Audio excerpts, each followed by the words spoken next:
காமராஜர் தான் இந்தியா சுதந்திரம் அடைவதற்கு முன்பே வெள்ளையர்கள் அரசு காலத்தில் 6000 பள்ளிக்கூடங்கள் தமிழகத்தில் திறக்கப்பட்டிருந்த வெள்ளைக்கார ஆட்சி காலத்திலேயே 6000 பள்ளிக்கூடம் நம்ம நாட்டில் இருந்தது. ஆனால் இந்தியா சுதந்திரம் அடைந்து காமராஜர் பத்வாச்சலம் முதலமைச்சர் தான் அந்த 6000 பள்ளிக்கூடத்தையும் மூடிட்டார். முதலமைச்சர் இந்தியா சுதந்திரம் அடைந்து சுதந்திர நாட்டின் முதல்வராக இருந்த பத்வாச்சலம் எல்லா பள்ளிக்கூடத்தையும் மூடிட்டார். மூடிட்டு குலக்கல்வி முறையை மீண்டும் கொண்டு வர வேண்டும் அப்படின்னாரு. வெள்ளையர்கள் இந்த நாட்டுக்கு வருவதற்கு முன்பு இந்த நாட்டில் மன்னராட்சி காலத்தில் குலக்கல்வி முறை தான் இருந்தது. அந்த குலக்கல்வி முறையில் என்ன இருந்ததுன்னா, ராஜா, மந்திரி, வைரம் வைடுவரெல்லாம் வந்து வியாபாரம் செய்யக்கூடிய அவர்கள் மட்டும் படிக்கலாம், அவர் குலவுடைய ஆண்கள் மட்டும் படிக்கலாம், பெண்கள் படிக்கவே கூடாது என்ற நிலைதான் அந்த மன்னர் காலத்தில் இருந்தது. வெள்ளையர்கள் இந்த நாட்டில் வந்த பிறகுதான் அனைவருக்கும் கல்வியை தர வேண்டும் என்ற சமத்துவத்தை கொண்டு வந்தார்கள். அந்த சமத்துவ மூலமாக ஏற்பட்டதுதான் 6000 பள்ளிக்கூடங்கள். அந்த 6000 பள்ளிக்கூடத்தையும் பத்வாச்சலம் இந்தியா சுதந்திரம் அடைந்த பிறகு மூடிட்டாங்க. இந்தியா சுதந்திரம் அடைந்தா சுதந்திரமா நம்ம வாழலாம், எல்லாம் கிடைக்கலாம்னு சொல்லி சுதந்திரம் வாங்கினா நம்ம இந்திய நாட்டில் பள்ளிக்கூடத்தெல்லாம் மூடினாங்க. அதுக்கப்புறமா மிகப்பெரிய புரட்சி ஏற்பட்டு தமிழ்நாட்டில் காமராஜ் முதல்வர் ஆகிறாரு.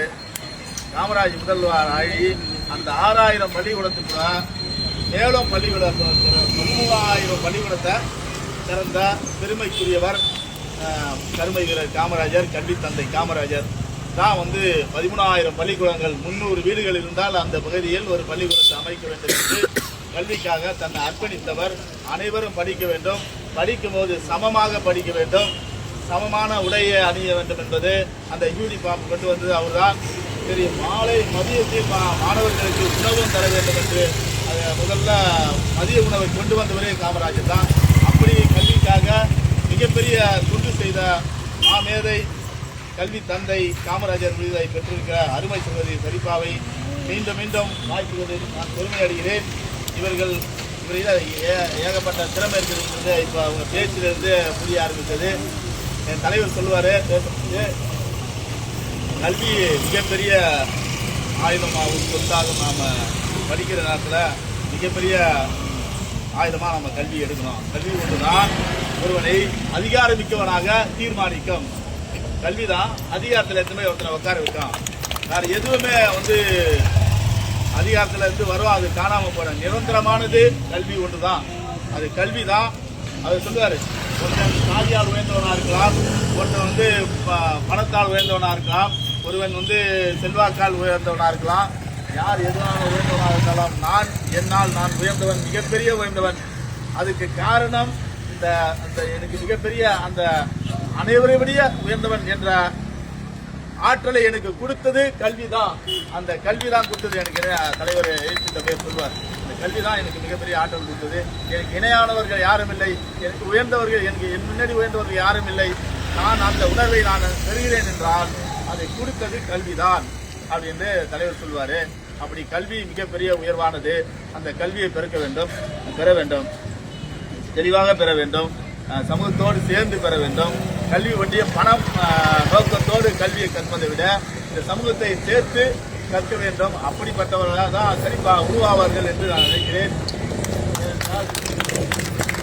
இப்போதே வந்து அம்பேத்கர் என்ற மாமனிதர், பெரியார் இவர்களை பற்றியெல்லாம் இவங்க 2 பேரையே பற்றி ஒரு வரலாறு தெரியுதுன்னா உலகம் ஃபுல்லாக பேசப்படக்கூடிய 2 தலைவர்கள் தான். இந்தியாவை தாண்டி உலகம் முழுக்க பேசப்படக்கூடியவர் புரட்சியாளர் அம்பேத்கர். புரட்சியாளர் அம்பேத்கர் தான் உலகத்திலேயே சிறந்த அறிவாளிகள் 6 அறிவாளிகளை தேர்ந்தெடுக்கிறார்கள் உலகத்திலேயே. அந்த முதல் சிறந்தவராக புரட்சியாளர் அம்பேத்கரை தேர்ந்தெடுக்கிறார்கள். ஏனென்றால் அப்படிப்பட்ட ஆற்றல் மிக்கவர் புரட்சியாளர் அம்பேத்கர். அப்படிதான் இந்த இந்திய அரசியலமைப்பு சட்டத்தையும் அப்படி வகுத்து தந்தார் மாபெரும் தந்தை. இந்திய அரசியலமைப்பு சட்டம் என்பது சாதாரண சட்டமல்ல. இந்த மண்ணில் வாழ்கின்ற அனைத்து தரப்பு மக்களுக்கும் சமமான உரிமைகள் இருக்க வேண்டும் என்று ஒரு சட்டத்தை படித்து தந்தவர் புரட்சியாளர் அம்பேத்கர்.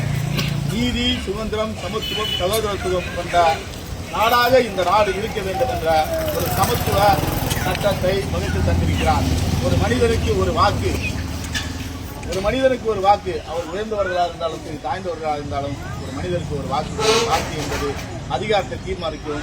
ஒருவர் அதிகாரத்தில் உட்கார வைக்கக்கூடிய அதுக்கு சமமான வாக்குரிமையை கொண்டு வந்தார். அவரு கொண்டு வருவதற்கு முன்பு வாக்குரிமை எப்படி இருந்தது என்றால், மிட்டா விராசர், பணக்காரர்கள், பட்டாதாரிகள், நிலபுலம் வைத்துக் கொண்டிருப்பவர்கள், படித்து பட்டம் பெற்றவர்கள், இவர்கள் மட்டும்தான் வாக்களிப்பார்கள், அவர்கள் மட்டும்தான் மறுதிப்பார்கள். ஆனால் புரட்சியாளர் அம்பேத்கர் இந்திய அரசியலமைப்பு சட்டத்தில் ஏற்றும்போது வயது வந்த அனைவருக்கும் வாக்குரிமை தர வேண்டும் என்ற ஒரு சமத்துவத்தை படைத்து தந்தார். அந்த சமத்துவ தந்தையை